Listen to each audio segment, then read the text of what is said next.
بسم الله الرحمن الرحيم. السلام عليكم ورحمة الله تعالى وبركاته. بعد السلام ومركل يوم قالدين امتحانها هاي عافيمات كبلشة وأين تضبط كان كجهل الدون دباتوين كدشة روحدة المه waxaa laga yaabaa in ilmaha uu ooyo eedo aan jirin sabab la fahmi karo adiguna aad ruuxdo adigoo isku dayayo inaad aamusiso sidoo kale waxa dhacda inaad ruuxdo adigoo la ciyaarayo iskuna dayayo inaad ka qosliso marnaha ruuxan ilmaha ruuxda waxay keentaa in maskaxdu ilmuhu ay ku garacmaan gidaarada qolfoofka madaxa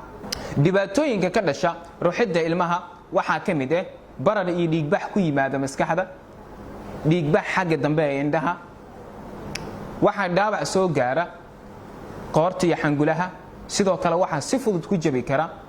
laf dhabarta iyo lafaha feeraha ilmaha inta badan la ruuxa waxa ku yimaada cilad loo yaqaano baby shaking syndrome ciladan waxay aad ugu badan tahay carruurta ka yar 5 sano waxa jira calaamado lagu garto ilmaha la ruuxay fadlan haddaad ku aragtid ilmahaaga qaar ka mid ah calaamadahan soo socdo si degdeg ah ku gee xarumaha caafimaadka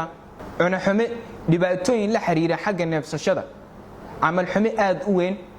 aajis badan gariir iyo matag iyo maqaarka